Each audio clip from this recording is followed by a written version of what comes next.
Good evening, ladies and gentlemen, and welcome to Heartland Championship Wrestling. My name is Dave Little, and I am coming to you live from the Dave Cave with NWA pay-per-view action. It's Heartland 96. I Stand Alone, coming to you live from the Omni in Atlanta, Georgia. And ladies and gentlemen, what a night of action we have already seen, and the best is yet to come. The card opened earlier today with a number one contenders match for the Atlantic Heavyweight Championship, and it was Ravishing Rick Rude scoring the victory over Don Morocco. Rude becomes the number one contender, and he is set for a confrontation with the Nature Boy Ric Flair for the Atlantic Heavyweight Championship. Next, we saw grudge match action from Pro Wrestling Mid-America, one of the Battles of Texas, six-man tag team action. Junkyard Dog, along with Greg Gagne and Vern Gagne,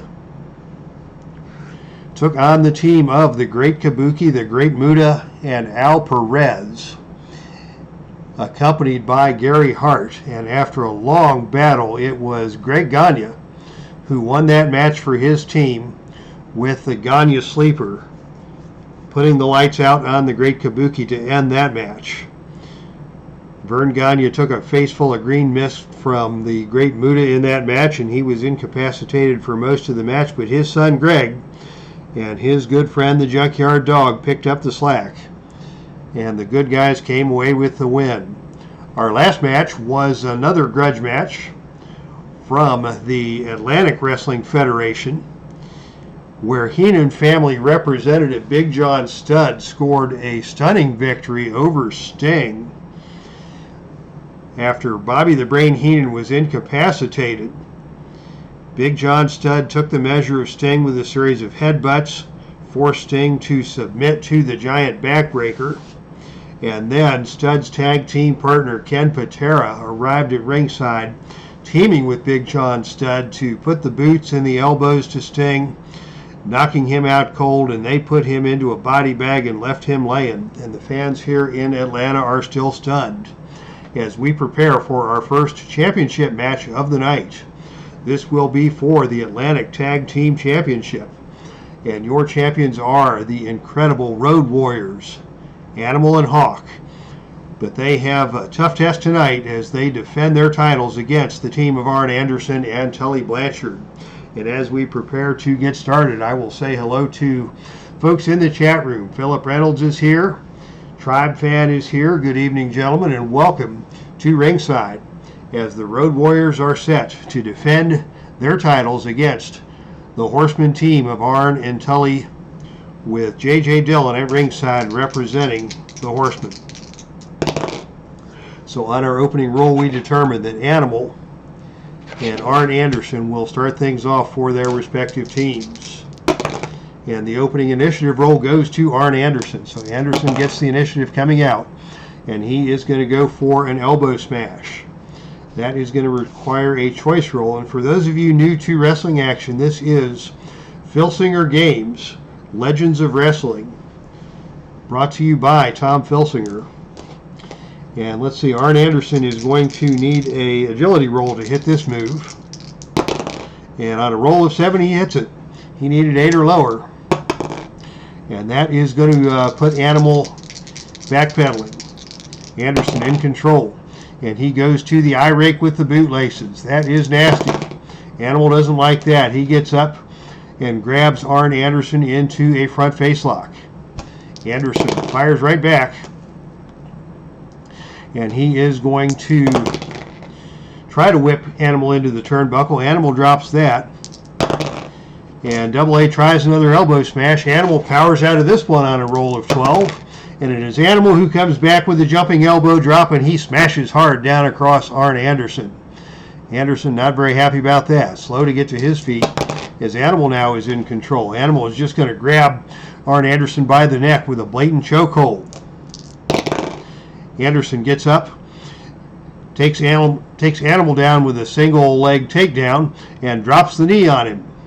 Knee drop onto Anderson, and Arn is going to bring Tully Blanchard into the match now.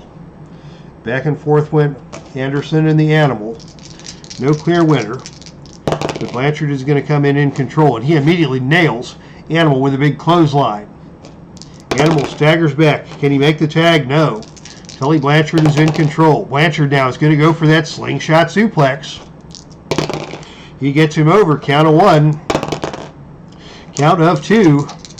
Animal is going to have to make the pin save, and on a roll of 4, Animal makes the pin save, but that costs the Road Warriors one of their pin save attempts early in this match. You get 2 per match, and it hurts the Road Warriors to have had to use one already, as Blanchard caught Animal by surprise with his finishing hold, that slingshot suplex, and nearly got the 3 count. Blanchard now, he is going to pitch Animal out of the ring, and we're going to see action at ringside. And on a roll of 6, that is the best man wins roll. Both these men are A-rated on the out of the ring chart, so that means that the wrestler on offense, in this case Tully Blanchard, wins the brawl outside the ring. Back into the ring we go with Blanchard in control. Blanchard now is going to go for the backward elbow smash. He is going to need to hit a death jump roll to complete that, and on a roll of 7 he nails it, and Animal goes down. Here comes Arn. They're going to go for a little double team action. And on a roll of 5, that is a double team move that is devastating to Animal. That's going to cost Animal another point of fatigue. Anderson now is the legal man in the ring. Hawk is frustrated at ringside as he wants to get into this match, as J.J. Dillon cheers on the Horsemen at ringside.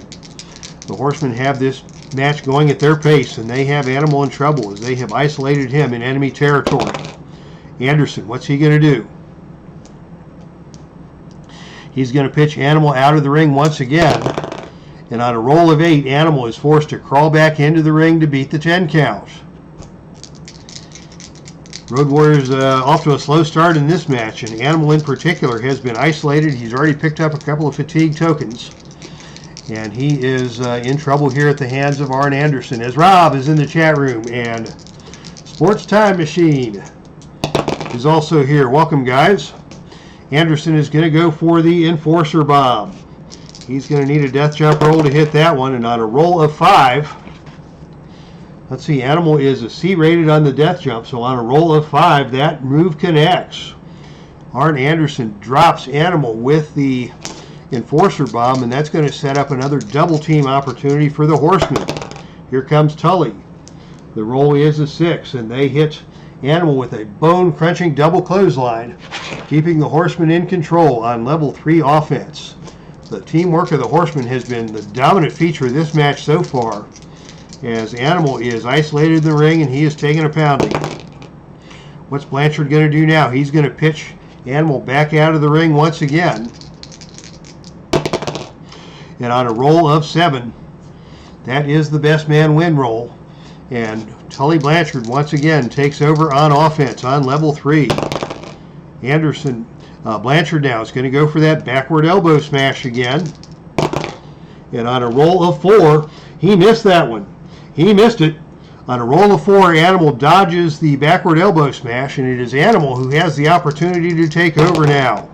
Animal pitches Tully Blanchard out of the ring, and rather than pursue Blanchard out to the arena floor, and Animal is quickly going to get over and tag Hawk into the ring.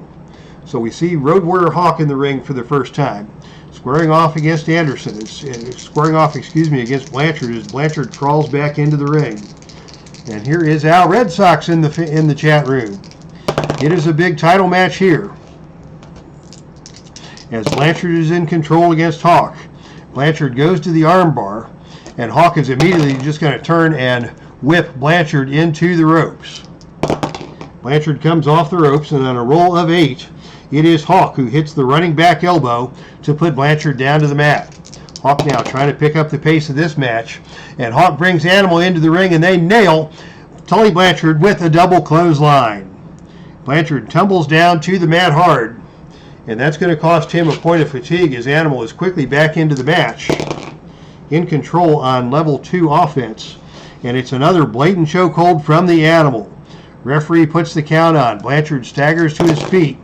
It is Blanchard who reaches up with a clothesline and knocks Animal back down to the canvas. Blanchard's going to go for the cover, but on a roll of 6, Animal kicks out of that one right away. That's going to cost him another point of fatigue. Animal has suffered 3 points of fatigue already in the early going of this matchup. Blanchard once again in control, and he is again going to go for that backward elbow smash. And on a roll of 10, this time he nails it. He nails the backwards elbow smash, and he is going to go for the cover. The pin roll is a 5 or lower, so the Road Warriors are not going to use that last pin save attempt. And on a roll of 4, we have an upset. Ladies and gentlemen, history has been made here in Atlanta's Omni as we have new Atlantic Tag Team Champions. Tully Blanchard on a backward elbow smash has scored the pinfall on Animal.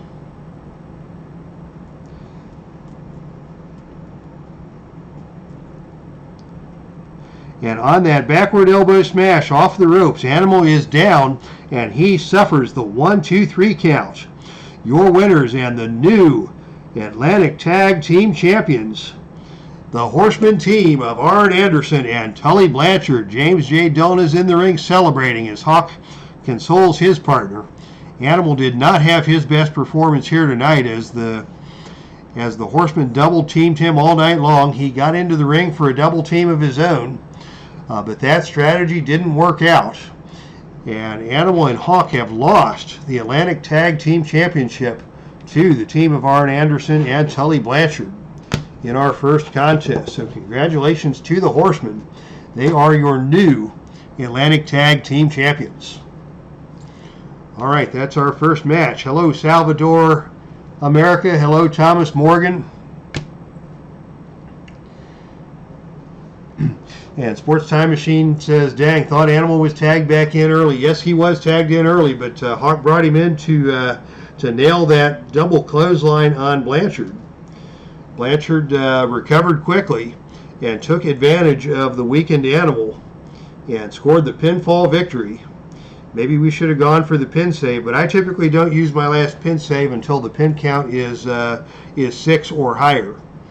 So on a roll of 5, that's less than a 1 in 3 chance of the pinfall. So perhaps the failure of Hawk to get into the ring and make the pin save in that situation was the deciding factor. And now, ladies and gentlemen, your next contest is another title bout. This one is for the Pro Wrestling Mid-America Heavyweight Championship. Both the Atlantic Wrestling Federation and Pro Wrestling Mid-America are part of the National Wrestling Alliance. The Atlantic Wrestling Federation, as you might imagine, runs North Carolina, Georgia, Florida, the Atlantic coast part of the country. Pro Wrestling Mid-America runs Texas and Tennessee and St. Louis and Kansas City and the old AWA and World Class Championship Wrestling territories.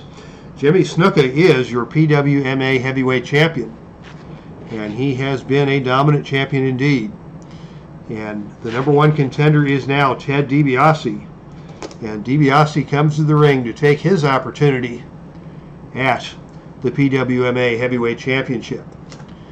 Both men are about evenly sized. SNUKA weighing in at 250, DiBiase 245. DiBiase has the height advantage at 6'3", but SNUKA has the advantage both in agility and in power. So SNUKA should be the favorite to win this match if he sticks to his game plan. But DiBiase is a devious and double tough competitor, and we may see yet another title change here in our next contest.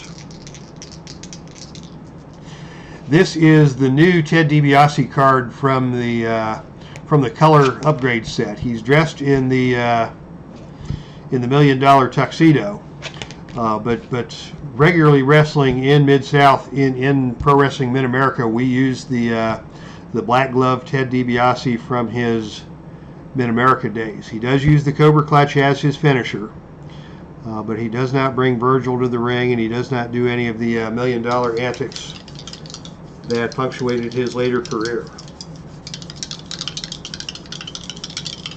So here we go. The opening initiative roll once again goes to Ted DiBiase. DiBiase, the challenger, starts off with an eye rake. SNUKA doesn't like that. DiBiase comes with a falling fist drop. SNUKA slow to get to his feet. And DiBiase with a vertical suplex takes SNUKA down to the canvas. DiBiase off to a good start here. He is going to whip SNUKA into the ropes. SNUKA comes off the ropes. Oh, and on a roll of 5, he grabs DiBiase coming off the ropes and slams DiBiase down hard with an awesome pile driver. DiBiase set himself too soon, and SNUKA took advantage. SNUKA now is on level 3 offense, and on a roll of 4, he goes with the power slam. Down goes DiBiase to the mat hard. SNUKA in control now, whip to the turnbuckle. DiBiase comes off the turnbuckle, and on a roll of 5, he catches SNUKA with a skull-splitting running lariat. Down goes SNUKA to the mat hard.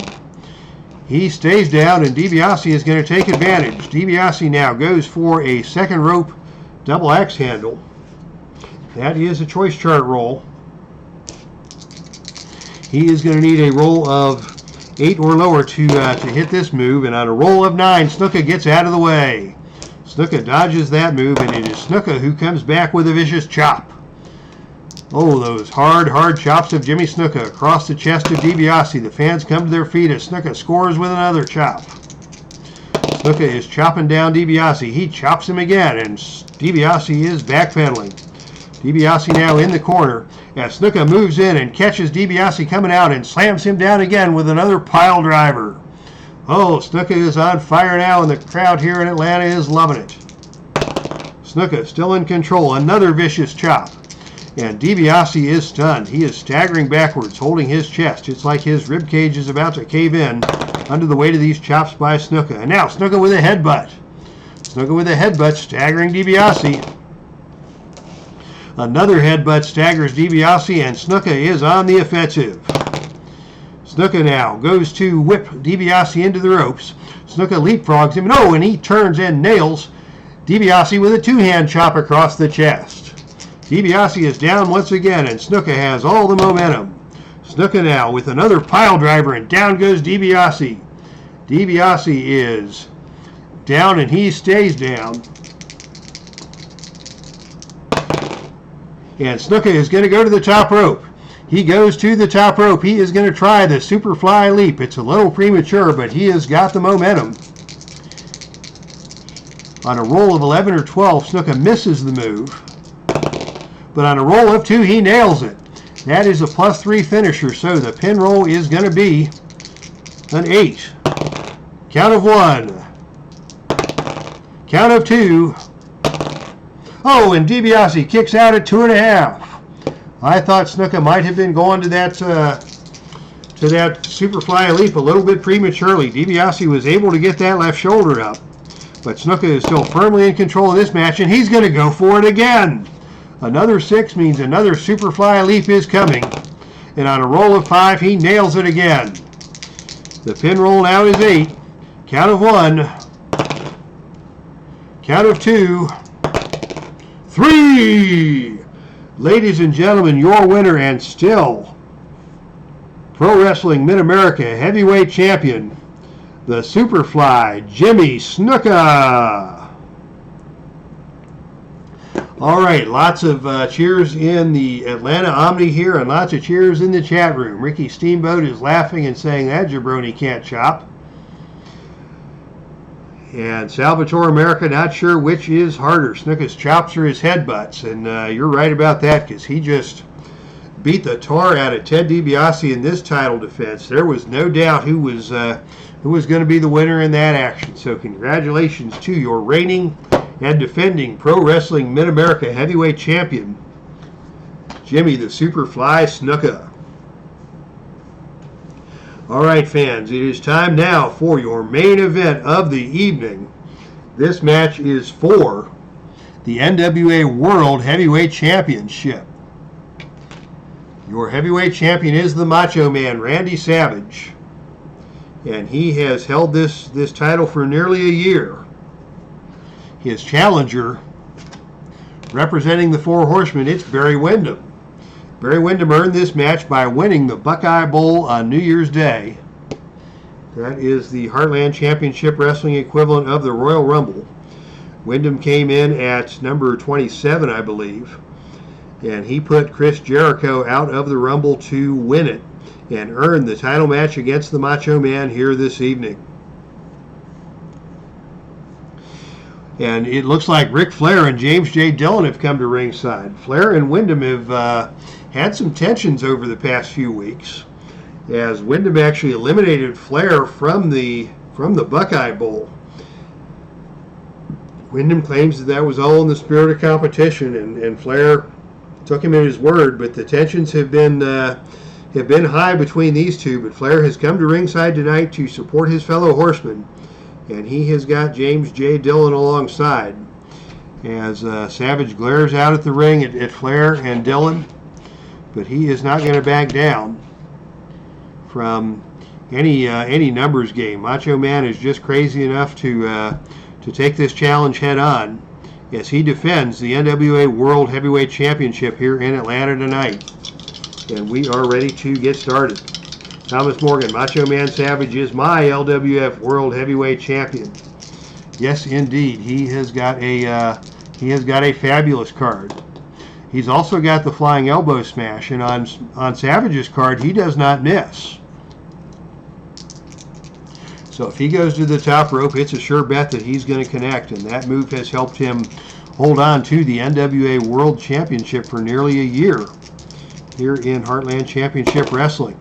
But Barry Windham wins the opening initiative roll, and it is going to be Windham who rakes the face of Savage with a cowboy boot. He scored a boot to the gut and a rake of the face with that cowboy boot, and Savage gets up immediately. He didn't like that at all. He whips Windham to the ropes, and as Windham comes off the ropes, it is Windham with a running clothesline who takes Savage down to the canvas. Windham now is going to go for the drop kick. This is a choice move. He's going to need an 8 or lower to connect on that, and he hits it. And Savage is hurt and staggering back. Windham in control, level 2 offense. He goes with the West Texas Lariat, and that takes Savage to the canvas. Savage back to his feet. Windham still with a knee drop, and this time Savage gets up and returns fire. Savage now with a knee drop, and Windham is hurt. He took Windham down and dropped the knee on him, and now it is Savage in control. Savage with a whip to the ropes. Windham comes off the ropes, and Savage gets him into the air with a backdrop, and down goes Windham hard. Savage in control as Windham gets to his feet, and Savage off the ropes with a hard neckbreaker clothesline, and that nails Windham, and Windham is down. Windham is down, and Savage goes for the flying axe handle. Off that second turnbuckle, Windham slow to get to his feet. Savage pushes him over to the ropes and just steps on the back of Windham's head, choking him on that middle rope. Windham finally gets to his feet as the referee counts 5, and it is going to be Savage going for a running axe handle. This is a choice chart move, and he is going to need a 7 or lower to connect on that. And on a roll of 8, Windham dodges the running axe handle, and it is Windham who comes back and drops the knee on Savage. And Savage is down. Lots of good back and forth action here in the opening moments of this contest. Windham gets Savage up for the power slam, and Savage drops down and rolls out of the ring. First foray out of the ring in this match. Savage has his eye on a ringside table. That table was actually set up by Big John Studd earlier in the night, but Studd didn't get to, excuse me, not by Studd. That table came up during the 6-man tag match. It was Al Perez who set up that table, and it is still at ringside, but Savage shows no inclination of using the table. What's going to happen here? And Windham comes out of the ring, and he nails Savage with a steel chair on the roll of 11. That's going to be a potential disqualification. The ref's going to let that go as Windham goes right to the chair shot, and Savage is in trouble here early. Windham now gets Savage back into the ring, and he's going to lock in the figure 4 leg lock. This is a potential submission move, but Savage escapes from that with a roll of 9. That cost Savage the first fatigue point of the match. J.J. Dillon is cheering on his man at ringside as the Nature Boy gives a big woo! Wyndham using that figure 4, much to the approval of the Nature Boy. They would love nothing more than to bring home the gold to the Horseman for the second time here tonight. What's Wyndham going to do now? He hoists Savage into the air, high for a vertical suplex, and down to the canvas. Savage rolls over and gets to his feet slowly. Wyndham is still in control, and another power slam takes Savage back down to the canvas. Savage now slow to get to his feet. Wyndham is going to go for the inverted atomic drop. He's going to need a power roll of 7 or lower to complete that. And on a roll of 6, he got him down. And Savage stays down and he is hurt. Wyndham still at level 2 offense. And this time he is going to go with the whip to the turnbuckle. Savage comes into the turnbuckle. Oh, but on a roll of 5, Savage lifts a knee to Wyndham's head as Wyndham charges the turnbuckle. And it is now Savage in control. Another reversal for the Macho Man as Wyndham is staggered. And Savage is going to go for a suplex. He gets Wyndham over with that suplex, and Wyndham goes down, slow to get to his feet. And Savage comes off with another neckbreaker clothesline off the ropes, and he's going to go for the cover. But Wyndham kicks out of that right away, and now both men have their first fatigue tokens of the match. Savage in control now. What's he going to do? He is going to go for the pile driver. He didn't get all of it. Wyndham gets to his feet. Oh, but here comes another neckbreaker clothesline. Another cover. Count of 1. The pin roll is a 5, but on a count of 2 this time, Wyndham kicks out. James J. Dillon showing some signs of concern here at ringside. Nature Boy Ric Flair pounding the mat and encouraging his man as Macho Man is in control now after that last flurry. And Macho Man is going to go to the top turnbuckle. He's going to come with the flying elbow smash. J.J. Dillon immediately goes into the ring and tries for the distraction. The distraction roll is 2 to 7 or lower. And on a roll of 10, Macho Man does not fall prey to the distraction. And he comes off the air, off the ropes through the air, and lands hard on Wyndham with the flying elbow smash. The pin roll now is an 8. Count of 1. Count of 2. 3.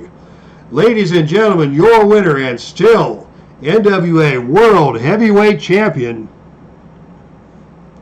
It's going to be the Macho Man, Randy Savage, the two most exciting men in the sport, both using the flying elbow smash off the top rope. Actually, with SNUKA, it's the Superfly Leap. With Savage, it is the elbow drop, and he nailed that one on Barry Windham, dead center in the middle of the ring, to catch the 3 count and win your World Heavyweight Championship. Retain the Heavyweight Championship. Macho Man is an unstoppable force with that belt.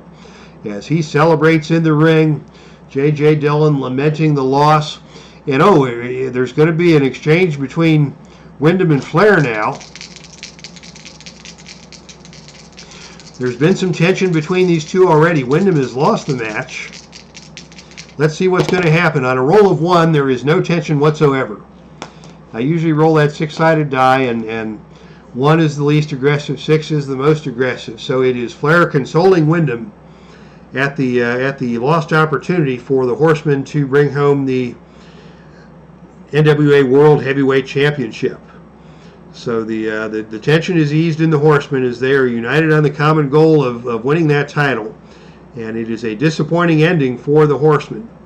And that wraps up your show for tonight. But just to recap, we saw the 4 Horsemen team of Arn Anderson and Tully Blanchard pull the upset earlier tonight and win the Atlantic Tag Team Championship. Ric Flair is your Atlantic Heavyweight Champion. And Windham came within a count of winning the NWA World Heavyweight Championship tonight. But Macho Man was the better man on this occasion, and after the flying elbow smash, it was Savage who got the 3 fall. Savage who got the pinfall, earning the 3 count and retaining the NWA World Heavyweight Championship. All right, fans, thank you for coming out tonight. Be sure to hit like and subscribe and all that. You know the routine here in the chat room. And for those of you who are catching this match on the live video replay, we thank you for joining us here as well. That's our stream, and I am out of here.